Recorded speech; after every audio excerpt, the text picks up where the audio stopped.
What's that? It's our new interrogation light. Interrogation light? It has a special frequency that extracts the truth from our subject.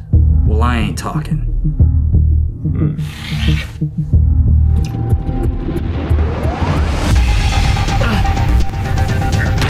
Now I'm gonna ask you again. No! What lighting company do you work for? APUTURE!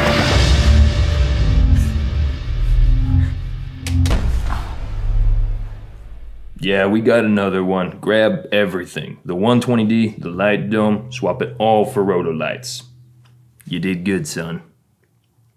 Okay, I'm probably not gonna get rid of all of my APUTURE lights. In fact, I have one lighting me right now, but this new Rotolight is pretty sick, and that's what we're talking about today. So my current setup is the APUTURE 120D Mark II with the Light Dome 2, I believe it is, and the grid. So if I turn that off, you can see that my other 120D Mark II is kind of illuminating the background with the lantern, so it gives a lot of extra light in the background to help the levels. But now we're gonna swap my key light for the Rotolight without any extra diffusion. This is just the Rotolight AEOS 2 1x1 panel with the built-in soft dome diffuser that it comes with.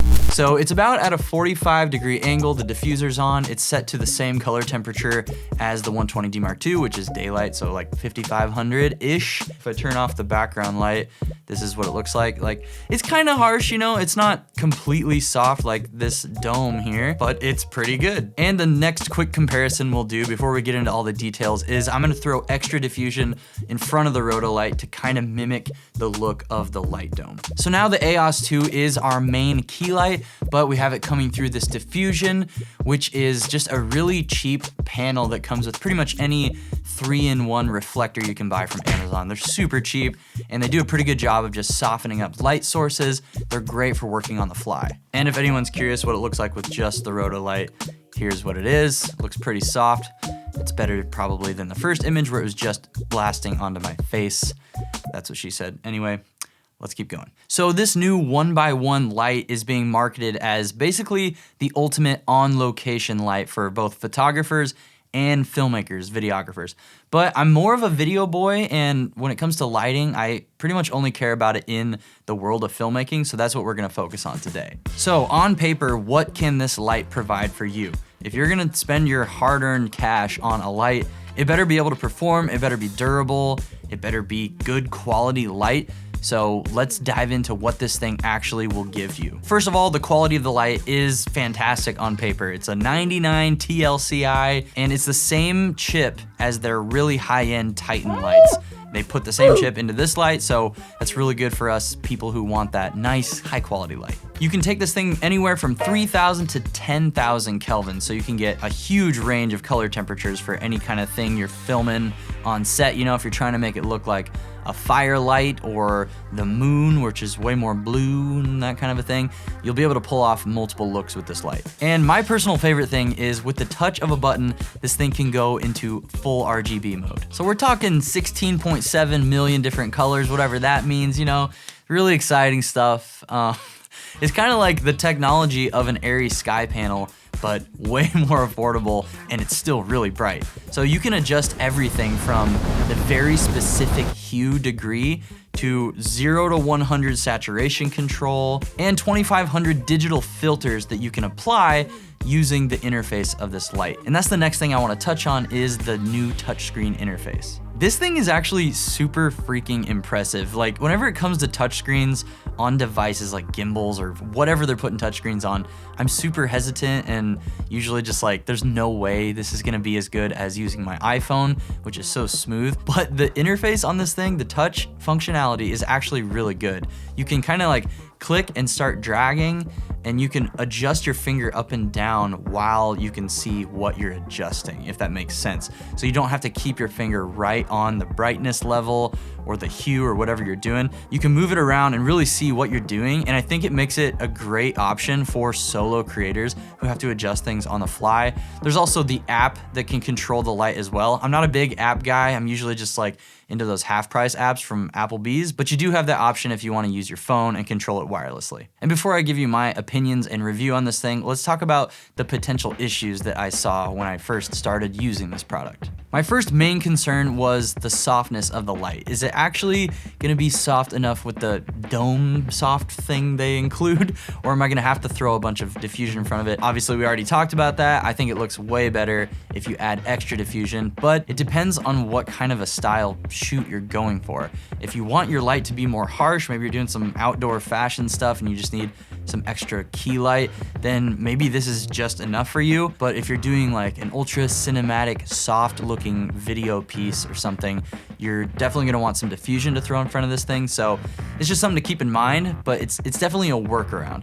And my final main concern was the portability. Can I actually throw this thing in a bag, throw it in my car, take it on a flight, and use it in a run and gun situation? This is pretty sweet right now because we're just running this baby off of the V-mount battery on the back. And then I also have these Hollywood handles, so I can just freaking blast this thing, run around with it. It's really lightweight, so it's not hard to carry around for a while. So this is very portable. I can just run around my house by myself with a light.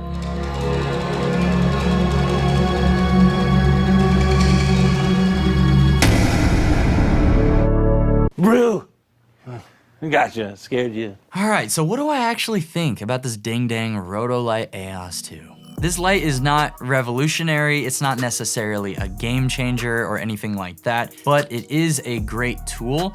So if you're a filmmaker in need of nice quality daylight balanced light, and maybe also some RGB, and maybe also some effects like strobe, lightning, fireplace, those kinds of things, this is just a really versatile tool for filmmaking. If you happen to be a photographer as well, like a hybrid shooter, and you do need some extra light on set, or maybe you're in need of a light that just can kind of come wherever you go, like be nice and portable, then this is even more bang for buck for you because you can just take it with you everywhere. You can fit this thing in your backpack with a V-mount battery. Honestly, for me, the fact that this thing has nice quality daylight, but also RGB, like full RGB, makes it worth it for me. And that's mostly what I'm gonna use this thing for.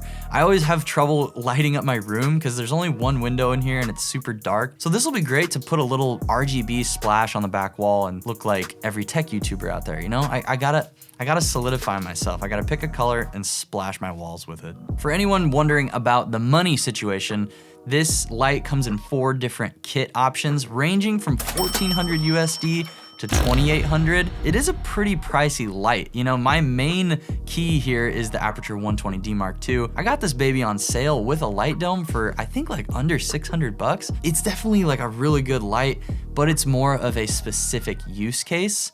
Whereas with this Rotolight, it's very versatile. You can do a lot of different things with this if you have some diffusion and a little bit of creativity in your brain. If you do have a case that you can throw the AEOS 2 in, I think the base kit is the best bang for buck option when it comes to getting this light. You'll have to buy a V-mount separately if you want to go do run and gun stuff, but that will probably save you a little bit of money that you can either put towards some nice diffusion or even another light for your kit. And that's the main point I want to make is I wouldn't put all of your lighting eggs in one basket by getting the biggest AEOS 2 kit.